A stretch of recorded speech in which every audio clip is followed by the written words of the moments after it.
बेटी, ये आपका कमरा है।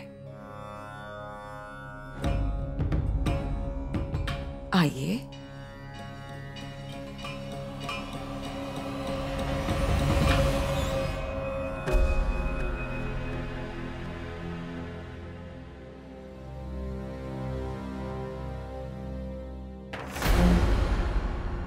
क्या बात है बेटी, आपके कदम रुक क्यों गए?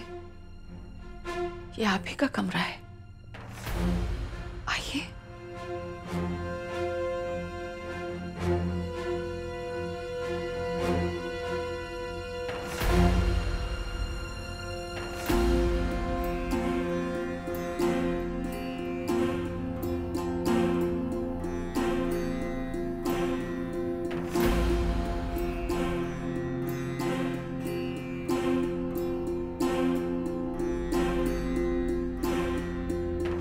मूर्ति को यहाँ लाने की वजह?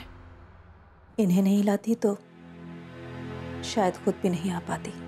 इतनी श्रद्धा, इतना विश्वास, जबकि इन्होंने आपके लिए कुछ नहीं किया है, और जो थोड़ी सी खुशी बख्शी थी आपको, वो भी छीन ली आपसे। क्यों दिन रात इनकी पूजा करती हैं आप, क्यों? आई, दिया भी तो इन्होंने ही है ना, तो छीनने का हक भी इनका ही है। और जीवन में खुशी का आना जाना तो अपने अपने कर्मों पर है, उसके लिए इन्हें क्यों दोष देना? आप हमसे पूछ रही हैं ना कि इन्होंने क्या दिया है हमें? इन्होंने हमें शांति दी है। शांति? ये जिंदगी शांति भरी कैसे हो सकती है? आप इस जिंदगी को शांति भरी कैसे कह सकती हैं? आई, आप भी बीती बातें भूलकर इनकी शरण में आ जाइए। आपको भी वही सुकून महसूस होगा जो सुकून हमें महसूस हो रहा है। आपसे हम कभी नहीं जीत पाएंगे। खैर,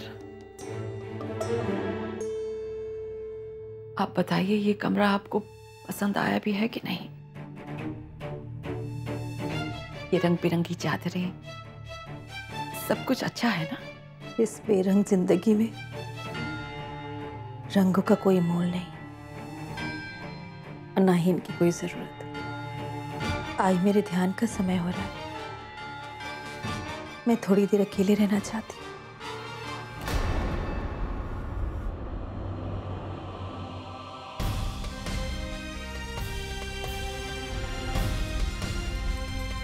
मेरी बेटी के चेहरे पर बरसों से एक हंसी तक नहीं देखी हमने। जिंदगी का हर रंग जैसे बेरंग हो गया है उसके लिए। क्या पता इस जन्म में हम इसे फिर कभी खुश देख पाएंगे या नहीं।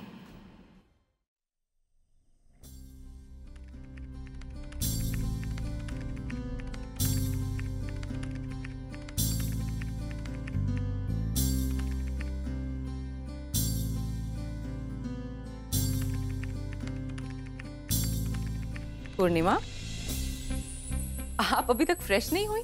ठाकुर माँ, बस एक लास्ट पेंडिंग वर्क था, वही खत्म कर रही थी। बस बस बस, बहुत हो गया इतनी रात को।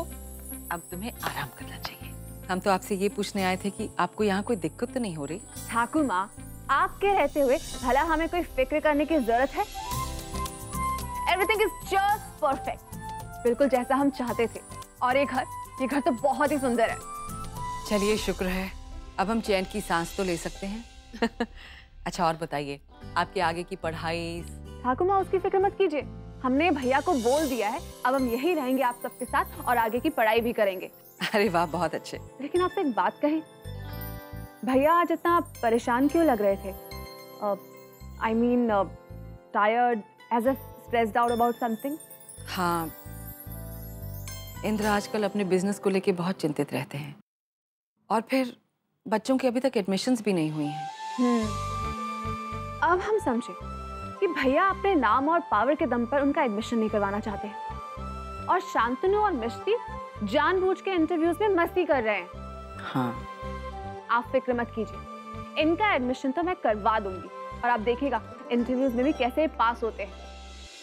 लेकिन आप एक बात बताइए, भैया आप दूसरी शादी के लिए माने या नहीं? मैं चाहती हूँ कि अब बस उनकी लाइफ में एक अच्छी सी लड़की आ जाए और उनकी लाइफ बिल्कुल सेट हो जाए। कहाँ बेटी, अभी तक हाँ नहीं की है इंद्र ने, और बड़ी मुश्किल से एक पीए रखने के लिए राजी हुए हैं, वरना आप तो जानती हैं उन्हें किसी पर भी यकीन नहीं है। वाओ, पीए? ठाकुर माँ, ये पीए मिल गई क्या? सपना नाम की एक लड़की है, हमें तो पसंद है। अब देखते हैं जितनी अच्छी बातें करती है उतनी ही अच्छे तरीके से वो इंद्र का काम भी संभाल पाती है या नहीं। माँ प्लीज ऐसा मत कीजिए। सिद्धार्थ वापस आएंगे तो क्या सोचेंगे? क्या सोचेगा? वो तो वही सोचेगा जो तू उसको सोचने के लिए बोलेगी। प्लीज माँ ऐसा मत बोलिए। माँ से रसोई को मत बांटिए। घर टूटता है ना तो बहुत दुख होता है माँ, और वो दर्द मैं महसूस कर चुकी हूँ। ऐसा होते हुए दोबारा नहीं देख सकती। प्लीज माँ। क्या क्या बोल रही हो तुम? और माँ तू खाना क्यों बना रही है?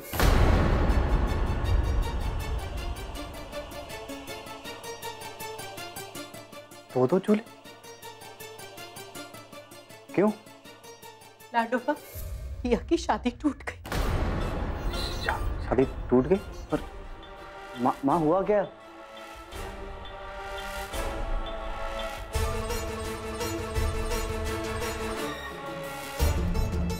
क्योंकि मैं अगर यहाँ पे नहीं था तो कम से कम तुम्हें चीजों को संभालना चाहिए था। तुमने तो कुछ किया ही नहीं, तो क्या कर रही थी तुम?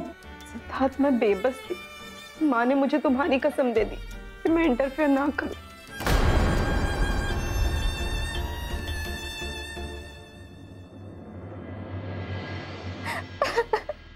चिंता मत कर, सब ठीक कर दूंगा। माँ ने कसम दी थी तो अच्छे काम के लिए कसम तोड़ी भी जा सकती थी। सही ना करने का बहाना नहीं चाहिए होता। मुझे बहुत विश्वास किया जो, लेकिन आज उस विश्वास पे बहुत अफसोस हो रहा है। मैं गलत निकला।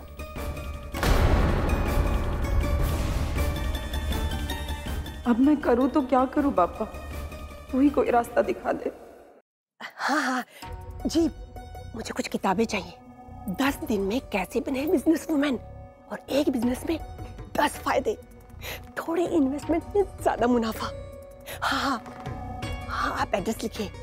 B301 अहिल्या निवास, MG रोड, पुणे। जी, जितना जल्दी हो सके उतना जल्दी भिजवा दीजिए। Thank you so much, thank you. इसमें से अगर एक बिजनेस भी मेरा क्लिक कर गया ना तो मैं इंद्रजीत से ज्यादा बड़ा बिजनेस खड़ा कर सकती हूँ। और उसके बाद इससे भी बड़ा आलीशान घर होगा मेरा। दुकान। सुना तुमने? क्या? हमेशा हमें टोकती रहती हो और खुद यहाँ टाइम बर्बाद कर रही हो। हमें पता चला है कि ठाकुर माँ और पूर्णिमा चाहती हैं कि इंद्रजीत दूसरी शादी कर ले। तो क्या हुआ? चाहने दो। उनके चाहने से तो ना इंद्रजीत दूसरी शादी कर लेगा। इसलिए कहती हूँ कि सीरियस ना थोड़े से कम देखा करो। इस वक्त हमें इस बात पर ज्यादा ध्यान देना है कि सारा बिजनेस हमारे हाथ में कैसे आए। देखो, अगर इंद्रजीत मुझे अपनी पीए बना लेता ना तो इस सारा बिजनेस में अपने कंट्रोल में कर लेती। अब समझ में नहीं आ रहा उस नई लड़की को पीए क्यों बनाया। इस बात से इनकार नहीं कर सकते कि वो लड़की है बहुत खूबसूरत। कहीं वो हमारे भांजे को अपने मायाजाल में फंसा ना ले। आपको चिंता करने की कोई जरूरत नहीं है। इंद्रजीत दूसरी शादी नहीं करेगा। अगर उसे करनी होती तो कब की कर चुका होता। रुकता क्यों? बुद्धि देवता ने दी है ना तुम्हें बुद्धि। हाँ तो फिर उसका इस्तेमाल करो। और नहीं लगा सकती तो सीरियल देखो। हाँ, प्यार कभी भी हो सकता है, किसी से भी हो सकता है। अभी हाल ही में हमने एक सीरियल में देखा है। हाँ, और वैसे ये ठाकुर माँ की चाल भी हो सकती है। वही इस लड़की को लाई है। कहीं ऐसा ना हो कि ये दोनों काम के बहाने एक दूसरे से मिलते रहें और मिलते मिलते बातें करते करते दोनों में प्यार हो जाए। अगर इंद्रजीत की शादी ठाकुर माँ की पसंद की लड़की से हो गई तो हमें तो अगले ही दिन हावड़ा एक्सप्रेस की टिकट कटवानी पड़ेगी। हमेशा उल्टी सीधी बातें क्यों सोचते रहते हो? कभी तो सीधा सोचा करो। और आपके इन टीवी सीरियल्स में हमेशा उल्टा उल्टा ही बताते हैं क्या? है? तकलीफें बताते हैं, उसका समाधान नहीं बताते। दिखाते हैं ना, तभी तो मैं कोई सीरियल बीच में छोड़ता नहीं हूँ। तो जो समाधान है वो बताओ ना, और करना क्या है वो देखो। वो अब हम तुम्हें सोच के बताएंगे।